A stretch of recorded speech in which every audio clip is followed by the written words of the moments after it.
The invitation arrives in forms too subtle for the unwary to recognize as danger. A perfume seller approaches a noblewoman in the underhive markets, offering scents that promise to restore youth and beauty beyond mortal comprehension. An artist discovers techniques that allow colours to shimmer with impossible vibrancy, creating paintings that viewers cannot look away from even as their eyes begin to bleed.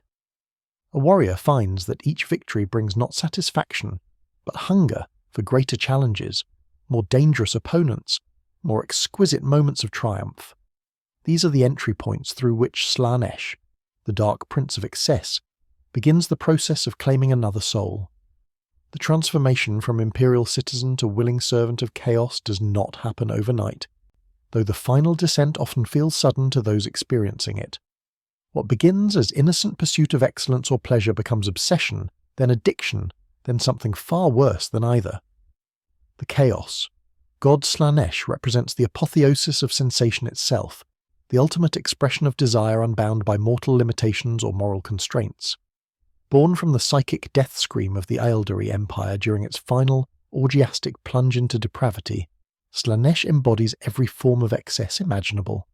The Prince of Pleasure draws power from ambition, pushed to megalomaniacal extremes, from artistry pursued beyond sanity's boundaries, from physical sensations sought with complete disregard for consequence. Those who imagine Slaanesh concerns itself only with carnal pleasures fundamentally misunderstand the scope of this chaos god's dominion. Any experience, any emotion, any pursuit can become a gateway to damnation when taken to sufficient extremes. The perfectionist who cannot accept anything less than flawless execution, the scholar who sacrifices every relationship in pursuit of forbidden knowledge, the warrior who craves the rush of battle above all else, all walk paths that lead eventually to the same destination. The earliest stages of Slaanesh's corruption appear entirely benign. A merchant discovers certain stimulants increase focus and productivity, allowing completion of tasks previously beyond capability. The substances work as advertised, delivering exactly the enhanced performance promised. Nothing overtly sinister manifests. No demons appear demanding worship, no visions of nightmare realms disturb sleep. The merchant simply finds that productivity increases, profits grow, and what once seemed difficult now appears effortlessly achievable. This initial phase establishes the fundamental pattern that will define the corruption process. Slaanesh does not demand immediate devotion. The Dark Prince seduces rather than commands, offering gifts that genuinely improve the recipient's life in measurable ways before extracting payment for services rendered. What the merchant does not recognize is that each use of the stimulant creates subtle changes in brain chemistry, establishing new neural pathways that associate success with chemical enhancement. After months of regular use, attempting to work without the substance becomes increasingly difficult. Focus wanders more easily. Tasks require greater effort to complete. The merchant attributes this to stress or aging rather than dependency, never recognizing that baseline cognitive function has been permanently altered. When normal doses cease to provide the same level of enhancement, the solution appears obvious. Increase the dosage slightly. The results justify the decision. Performance returns to desired levels.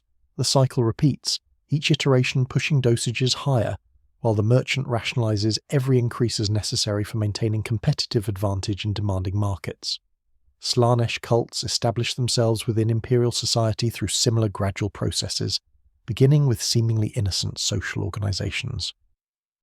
The Society for Aesthetic Excellence in a hive city's noble districts presents itself as nothing more threatening than a gathering of wealthy patrons interested in supporting local artists and musicians. Initial meetings feature displays of entirely conventional artwork, musical performances well within imperial acceptability standards, and discussions of artistic theory that reference approved texts. Members enjoy the prestige of association with cultural refinement, while networking with other influential figures. The organization grows slowly but steadily, drawing in nobles seeking sophistication and artists desperate for patronage. Nothing about these early gatherings suggests chaos corruption. No forbidden symbols appear in artwork. No heretical concepts infiltrate conversations. The cult operates with perfect plausibility as exactly what it claims to be. But beneath the veneer of respectability, the cult's leadership carefully identifies which members show particular susceptibility to further corruption. They note who lingers longest before paintings featuring subtle distortions of human form. They observe which patrons request increasingly experimental musical compositions. They catalogue every expression of dissatisfaction with conventional art, every complaint about imperial cultural restrictions, every hint of desire for experiences beyond mundane existence. These individuals receive invitations to exclusive secondary gatherings, smaller affairs where artwork becomes slightly more daring, where performances push boundaries of acceptable content just far enough to provide thrilling transgression without crossing into obvious heresy. Members who attend these sessions feel sophisticated, enlightened, part of an elite circle that appreciates art too refined for common understanding. The cult structure ensures that corruption spreads through social networks rather than individual recruitment. When a member begins exhibiting signs of deeper chaos taint, their existing relationships with other members create pressure to normalize increasingly aberrant behavior. A noblewoman notices her friend has begun wearing cosmetics in shades that seem to shift between purple and pink in unsettling ways, or adopting fashion incorporating textures that hurt to look at directly. Rather than reporting obvious mutation to authorities, she rationalizes the changes as bold aesthetic choices. After all, they share membership in the same exclusive cultural society. They attend the same gatherings, appreciate the same artists, move in the same social circles. Surely nothing truly dangerous could be occurring. This rationalization process allows cults to retain members even as corruption becomes increasingly visible, each individual finding reasons to ignore warning signs rather than acknowledge complicity in heresy. The transformation of warriors provides another vector through which Slaanesh establishes footholds in imperial forces. A soldier survives a battle that should have killed him, experiencing during combat a clarity of perception and speed of reaction beyond anything previously achieved. Every enemy movement became predictable. Every opportunity for advantage revealed itself with perfect timing. The sensation was transcendent, a state of flow where body and mind operated in perfect synchrony. Attempting to recreate that state becomes the soldier's obsessive focus. He volunteers for increasingly dangerous missions, seeking circumstances that might trigger the same heightened awareness. When combat fails to provide the desired experience, he begins experimenting with pre-battle rituals. Certain breathing exercises seem helpful. Specific patterns of self-inflicted pain appear to sharpen focus. The soldier convinces himself these techniques represent nothing more than legitimate combat preparation, advanced training methods that elite warriors have always employed. What he does not understand is that the transcendent combat experience resulted from direct contact with the warp during a moment when reality's boundaries weakened on the battlefield. Slaanesh granted a taste of transhuman capability, demonstrating what might be possible for those willing to embrace the Dark Prince's gifts. Each subsequent attempt to recreate that state opens the soldier's mind further to chaos influence, establishing connections that Slaanesh can exploit. The breathing exercises do increase focus, but they also thin the barrier between material reality and the immaterium. The self-inflicted pain does sharpen awareness, but it also creates psychic resonance that attracts demonic attention. By the time the soldier realizes something fundamentally wrong has occurred, he has already progressed far beyond the point where simple faith in the Emperor might provide protection. The Eldari's fall to Slaanesh demonstrates how even sophisticated, psychically gifted civilizations prove vulnerable to the Prince of Pleasure's seductions. At the height of their power, the Eldari possessed technology that bordered on miraculous mastery over psychic disciplines that allowed manipulation of reality itself, and lifespans measured in millennia rather than decades. They had achieved everything mortal species dream of accomplishing. With basic needs met and existential threats eliminated, the Eldari sought meaning through ever more elaborate pursuits of sensory experience. Initial explorations remained relatively benign. Artists created works of increasing complexity and emotional intensity. Musicians composed pieces that incorporated psychic harmonics impossible for non-psychers to fully appreciate. Sculptors shaped wraith bone into forms that existed partially in real space and partially in the warp, creating aesthetic experiences that transcended purely physical sensation. But each generation pushed boundaries further than the last. What once seemed daringly experimental became mundane through familiarity. Artists who created works provoking moderate emotional response found themselves dismissed as conventional, lacking in vision, incapable of true innovation. Audiences demanded ever more extreme stimulation, seeking experiences that would pierce through the growing numbness that came from constant exposure to masterworks. The society entered a feedback loop where each new height of sensation established a baseline that the next generation needed to exceed.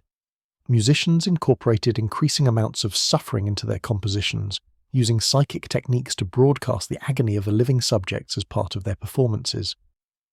Sculptors worked with materials that should not exist in real space, channeling energies from the warp that corrupted everything they touched. Entire pleasure cults arose dedicated to experiences so intense they left participants permanently changed, their minds and bodies unable to process sensation the way baseline Eldari could. The birth of Slaanesh represented the culmination of millennia of accelerating decadence, the moment when collective Eldari hedonism reached critical mass and crystallized into conscious divinity. The psychic shockwave that accompanied this birth consumed the heart of the Eldari Empire, pulling trillions of souls directly into the newly formed realm of chaos to fuel Slaanesh's ascension. Those who survived did so only through desperate measures. The craft world Eldari now walk the path system, rigidly controlling their emotional responses to avoid feeding the god that hungers eternally for their souls. The Drukhari inhabit Commorrugh deep within the webway, sustaining themselves through torture of lesser species to delay their inevitable consumption by she who thirsts. But even these survivors remain fundamentally marked by their species' greatest sin, forever connected to the god their ancestors birthed, through their own self-destructive excess. The Emperor's children demonstrate how even Astarte's legions engineered for absolute loyalty can succumb to Slaanesh's corruption when the right combination of circumstances align. During the Great Crusade, the Third Legion established reputation as perfectionists who approached warfare as both science and art. Their Primarch Fulgrim embodied this philosophy, a being who excelled at every discipline he attempted through combination of genetic superiority and obsessive dedication to mastery. Under his command, the Emperor's children won victories notable, not merely for military success, but for the elegance of execution, the minimization of collateral damage, the appreciation for beauty even in the midst of brutal conquest.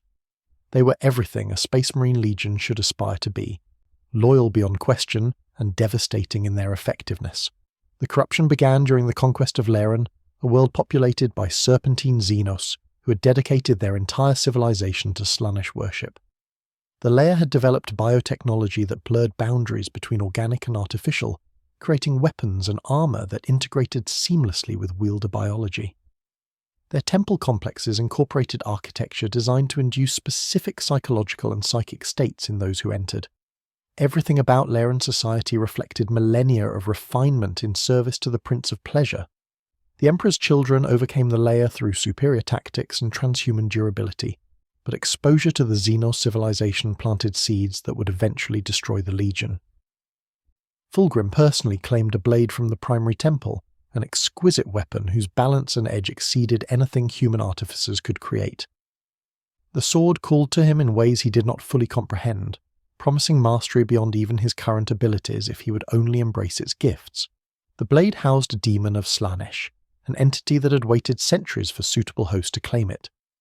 Through subtle psychic manipulation, the demon began working on Fulgrim's existing personality traits, amplifying the Primarch's natural perfectionism into something pathological. Where once Fulgrim accepted that some endeavours required time and practice to master, he now found himself increasingly frustrated by anything less than immediate excellence. Where once he appreciated the journey toward mastery as much as the destination, he now craved only the sensation of surpassing all rivals. Where once he took pride in his legion's achievements as collective effort, he now obsessed over his own personal glory. These shifts occurred gradually enough that Fulgrim rationalized each change as natural evolution rather than external corruption.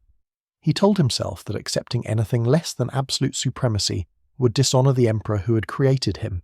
He convinced himself that his growing dissatisfaction with conventional warfare simply reflected understanding that Space Marines could achieve so much more than mere victory. When Horus approached Fulgrim with proposals for rebellion, the Primarch's initial reaction was to resist. Loyalty to the Emperor represented one of the Third Legion's defining characteristics, a point of pride that distinguished them from other legions who might harbour secret resentments or ambitions. But the demon had been preparing for this moment, weakening Fulgrim's resolve through months of constant psychic pressure.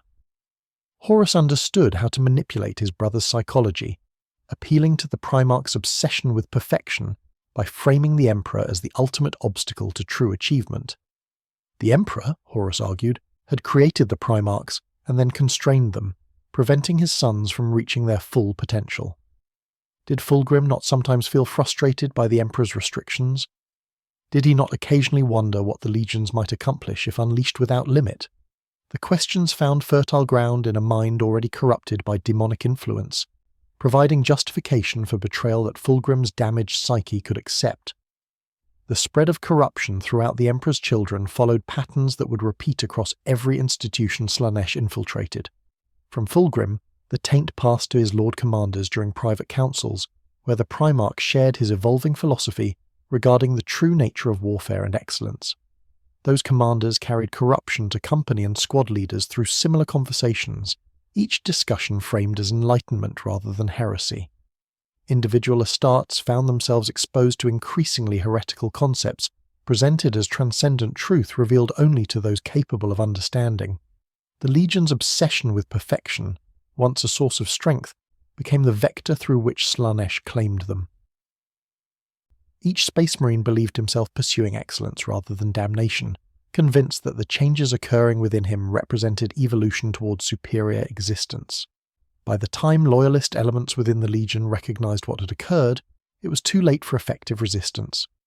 Captain Sol Tarvitz led fewer than 100 Astartes who remained faithful to the Emperor, fighting desperately against overwhelming numbers on Istvan III during the betrayal that marked the beginning of the Horus heresy. They died to the last warrior, overwhelmed by former brothers who had abandoned everything that made them heroes. The remaining Emperor's children descended into depths of depravity that would have seemed impossible at the Legion's founding. Apothecary Fabius Bile conducted experiments that violated every principle of human dignity, transforming captives into grotesque parodies of life in pursuit of genetic perfection. Noise Marines developed sonic weapons that killed through pleasure-turned-weapon, enemies dying in ecstasy as vibrations liquefied their internal organs. Fulgrim himself ascended to become a demon prince, his perfect form twisted into serpentine mockery of humanity. The Emperor's children serve as warning to all who might follow similar paths. Their transformation demonstrates that no amount of genetic engineering, hypno-indoctrination, or institutional loyalty can protect against chaos corruption when individuals willingly open themselves to its influence. The Emperor created the Primarchs and their legions as the ultimate expression of human potential, warriors who would reunite mankind and secure the galaxy against all threats. Yet even these demigods proved vulnerable when their greatest strengths became exploited as weaknesses. Fulgrim's pursuit of perfection, once the Legion's defining virtue, became the crack through which Slaanesh poured poison until nothing remained of their original nobility.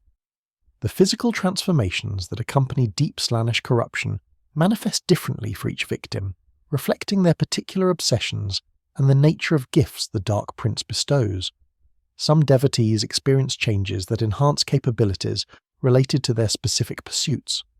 A duelist might find his reflexes accelerating beyond human possibility, his perception of time dilating during combat until he can observe and react to individual bullets in flight. A musician discovers her hearing expanding to perceive frequencies far beyond normal human range, allowing creation of compositions that incorporate sounds no unmodified listener can fully appreciate. An artist develops the ability to perceive colours that exist only in the warp, painting images that burn themselves into viewer consciousness with permanent intensity.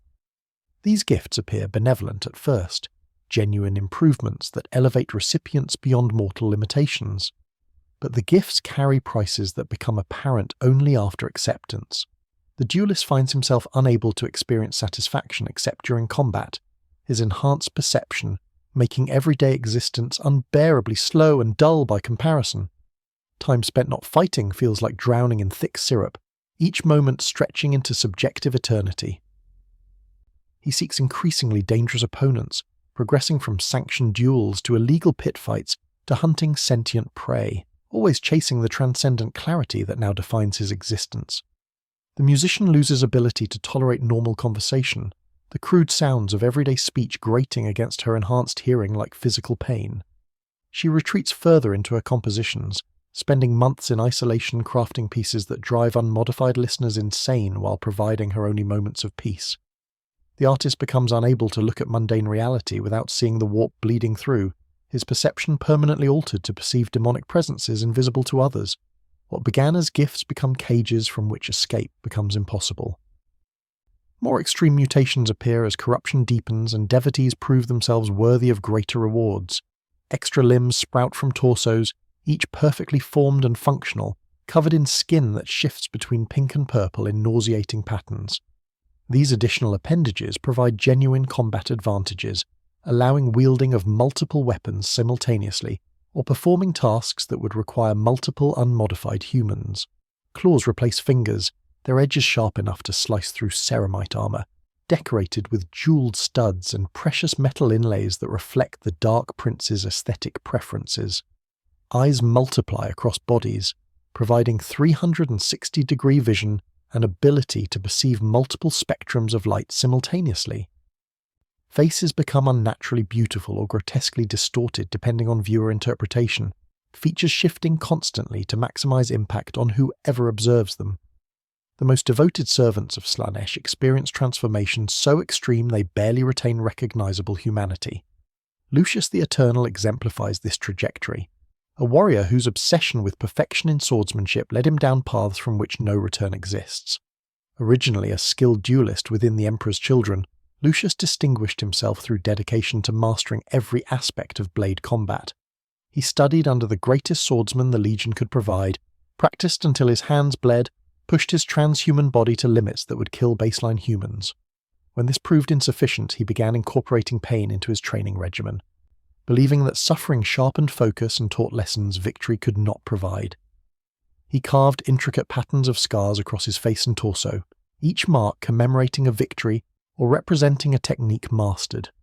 The scars became his identity, visible proof of dedication that surpassed mere talent. Slaanesh recognized in Lucius a soul perfectly suited for the Dark Prince's purposes. The Chaos God granted him a curse disguised as blessing, ensuring that Lucius could never truly die so long as anyone took pride in killing him. When an opponent strikes the fatal blow while experiencing even momentary satisfaction at their victory, that individual begins transforming into Lucius himself. Their flesh rebels against them, reshaping itself to match the Eternal's form while their consciousness is trapped within the new body, aware but powerless as Lucius's personality overwrites their own. The victim's face appears somewhere on Lucius's armor or skin, frozen in a scream of eternal anguish, one more trophy added to the collection covering every surface of his mutated form. This curse ensures that Lucius experiences death repeatedly, feeling his body fail and consciousness fade, only to awaken in a new host with all memories intact. He has died thousands of times across millennia, each death followed by resurrection, each rebirth accompanied by fresh mutations that make him less human, and more a living embodiment of Slaanesh's obsession with perfection through suffering. Demon weapons represent another category of gifts Slaanesh bestows on favoured servants, artifacts that blur boundaries between tool and possessor. These weapons incorporate actual demons bound into physical forms, entities that hunger for souls and offer power in exchange for allowing them to feed. A blade might grant supernatural sharpness, cutting through any material without resistance, while simultaneously feeding sensations of its victims' deaths directly into the wielder's nervous system. Each kill becomes an experience of intense pleasure pain that creates psychological dependency stronger than any chemical addiction. The wielder finds himself drawn to use the weapon constantly, manufacturing excuses to draw it in situations where violence would otherwise be inappropriate. A whip demon weapon delivers overwhelming sensory input with each strike, flooding target nervous systems with signals that override all higher brain function. Victims collapse into twitching heaps, their minds temporarily destroyed by stimulus intensity their consciousness cannot process. The wielder experiences echoes of that sensory overload, getting taste of what victims endure, and that taste becomes craving that demands constant satisfaction. The weapons reshape wielders over time through constant exposure to demonic influence. A warrior who takes up a Slaanesh demon blade finds her priorities gradually shifting. Where once she fought for the Emperor and the Imperium, she now fights for the sensation of combat itself. Where once she valued victory, she now values the experience of achieving victory through the specific weapon that grants her such exquisite awareness of each moment. The demon whispers constantly in the back of her mind, not with words, but with emotions and urges that feel like her own thoughts. It suggests targets that would provide particularly satisfying kills. It encourages tactics that maximize enemy suffering rather than achieving quick victories. It plants ideas about how combat could be even more thrilling if certain inhibitions were abandoned. The warrior believes herself still in control, still making her own decisions, never recognizing that the boundary between her personality and the demon's influence dissolved months ago. Those who fully embrace Slaanesh's gifts and prove themselves exceptional in service may receive the ultimate reward of demonic ascension. The process transforms mortal flesh into something that exists partially in real space and partially in the warp, creating beings of terrible power who serve as the Dark Prince's champions. These demon princes retain their mortal personalities and memories, while gaining abilities that dwarf anything they possessed as baseline humans or even Astartes. They can manipulate reality through force of will, reshaping matter and energy according to whim. They perceive across multiple dimensions simultaneously, seeing possible futures and alternate timelines as clearly as present moment.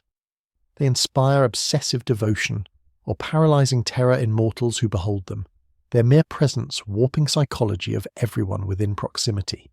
They become immortal in the truest sense, their consciousness anchored in the warp where physical death becomes meaningless inconvenience rather than true ending.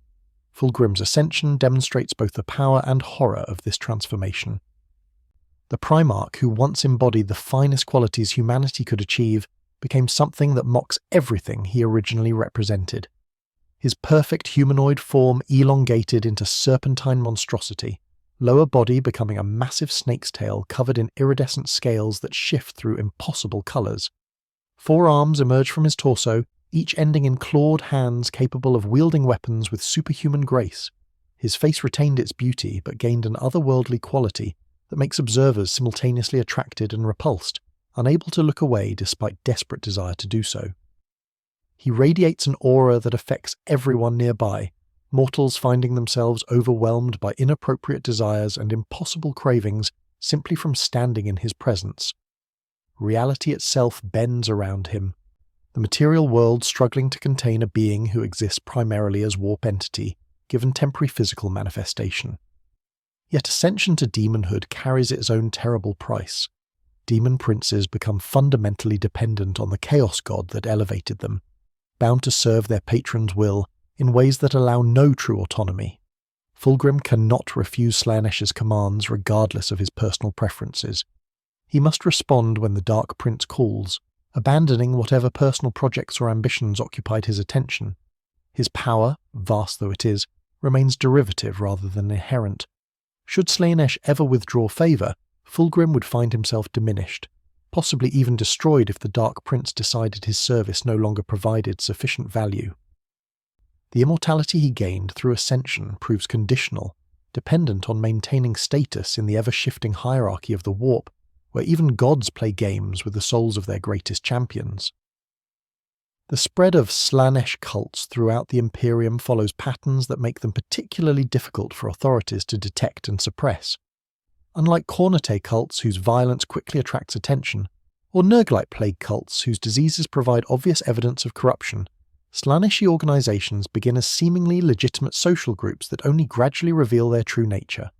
A society dedicated to appreciating fine wine and exotic foods operates for years without raising suspicion, its members genuinely believing they participate in harmless hobby rather than heretical activity.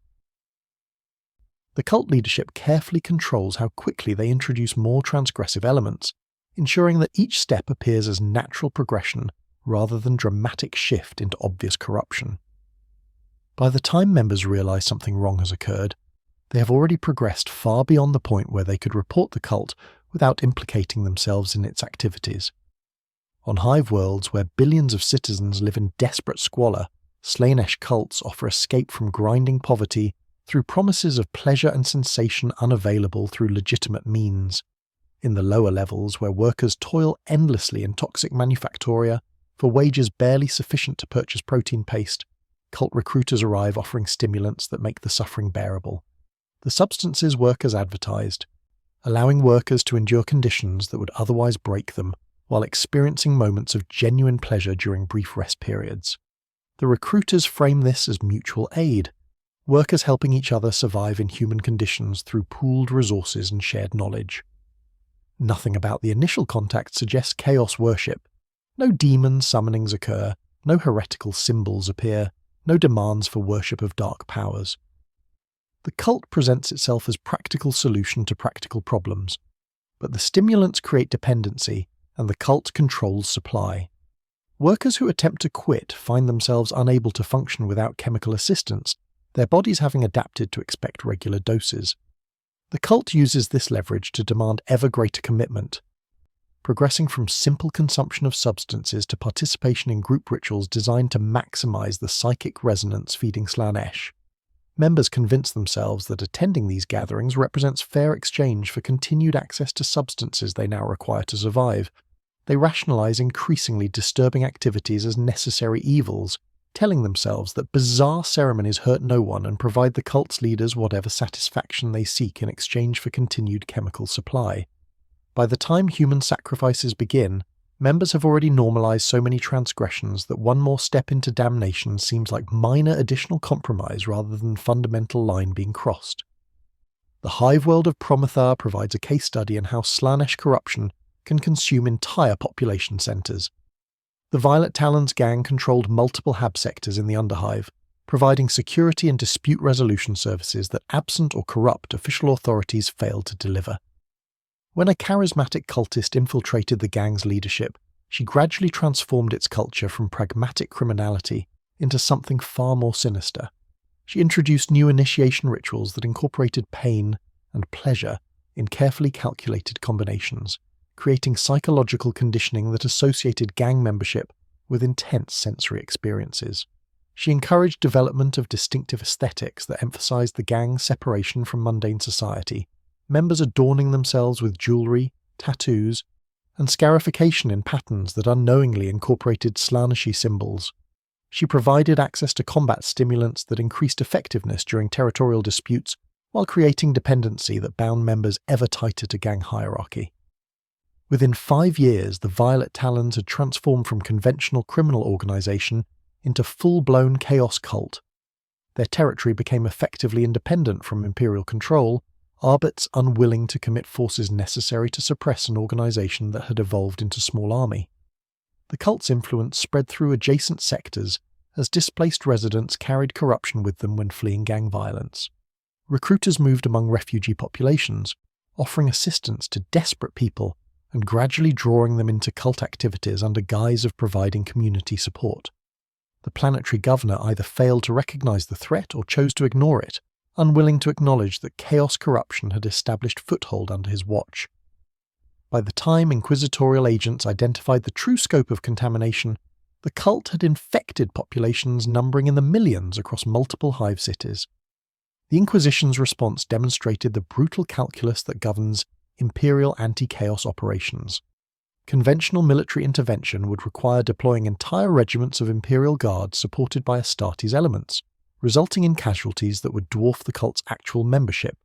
The fighting would destroy critical infrastructure, potentially rendering entire hive sections uninhabitable.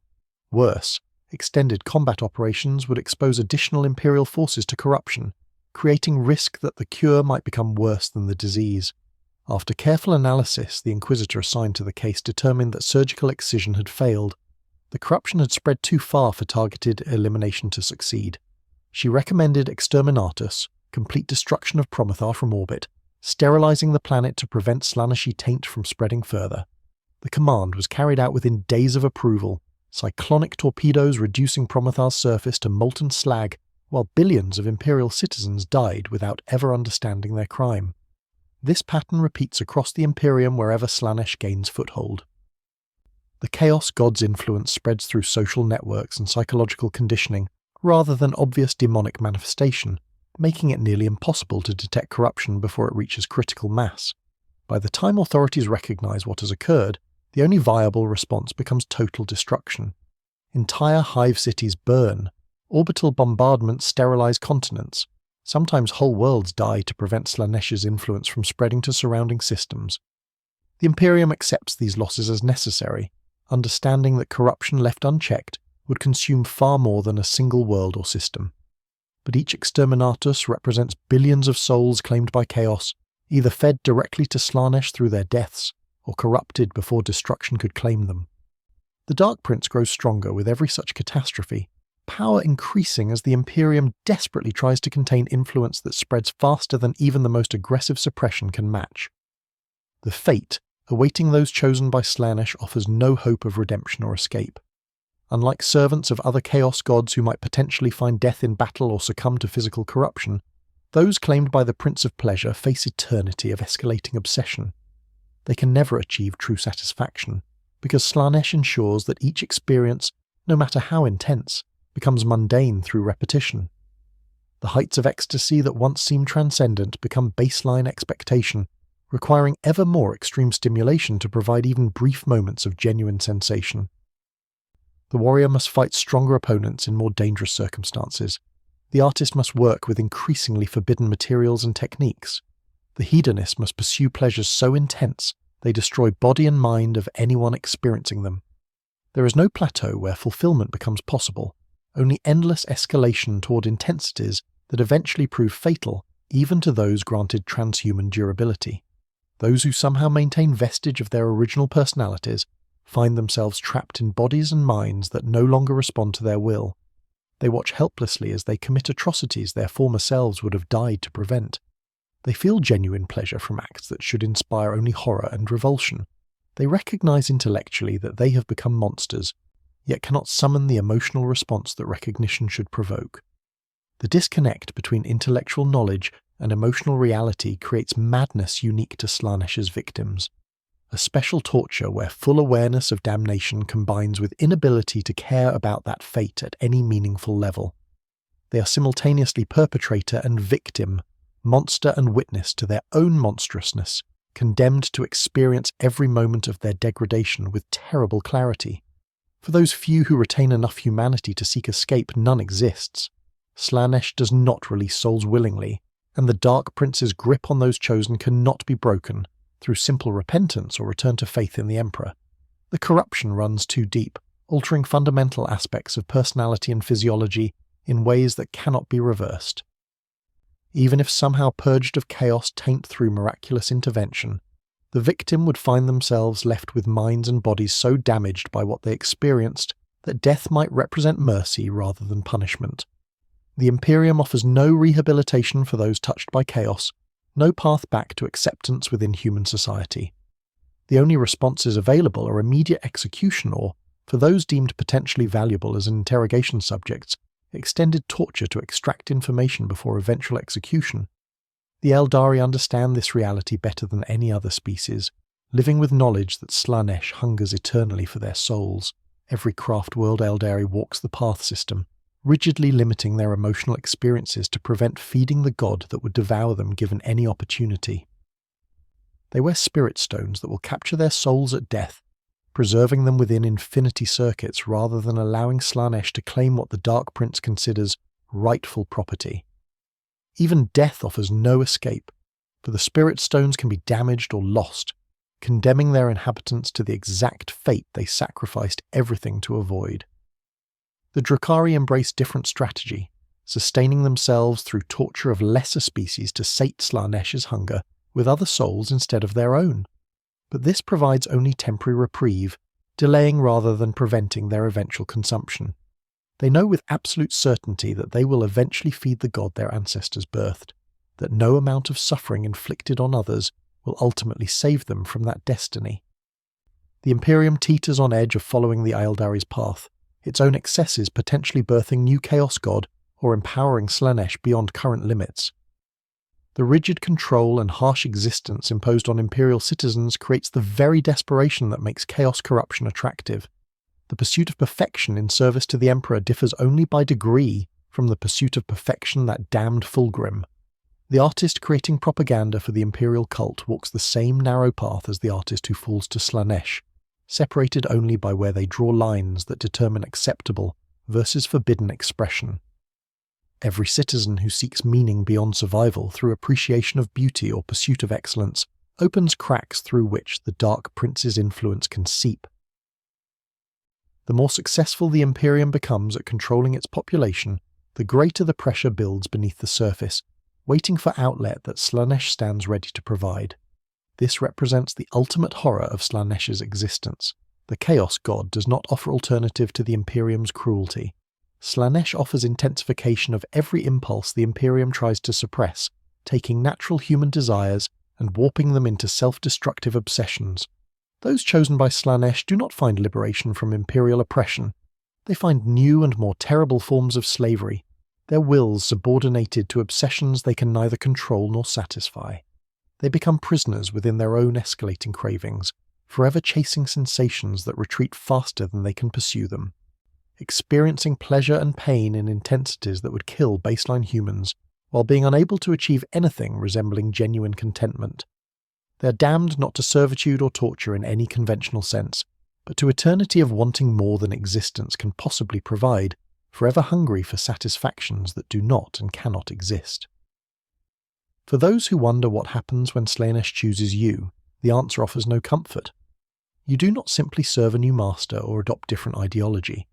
Your fundamental nature becomes rewritten at psychological and physiological levels, your personality dissolving into obsession, until nothing remains of who you were except fragments trapped within the monster you have become. You experience pleasures beyond mortal comprehension, and pains that exceed anything natural torture could inflict, both sensations gradually losing meaning as your capacity to distinguish between them erodes. You achieve the perfection or mastery or sensation you originally sought, only to discover that achievement brings no satisfaction because Slaanesh has already moved the goalposts, establishing new targets that will prove equally hollow once reached. You are given everything you thought you wanted and discover too late that what you wanted would never have been enough, even if obtained exactly as imagined. And through it all, the Dark Prince grows stronger, fed by your suffering and pleasure in equal measure, empowered by every soul claimed and every excess indulged. Slaanesh does not care whether you find fulfillment in your service. The chaos. God cares only that you generate the intense sensations and obsessive drives that provide sustenance to a being birthed from the death of civilization. You are food rather than servant, fuel rather than follower, one more sacrifice to a hunger that can never be satisfied, because it exists as fundamental force rather than entity, with wants that might someday be met. This is what it means when Slaanesh chooses you, and this is why the Imperium fights with such desperate brutality to prevent that choice from being offered to its citizens. Some fates truly are worse than death,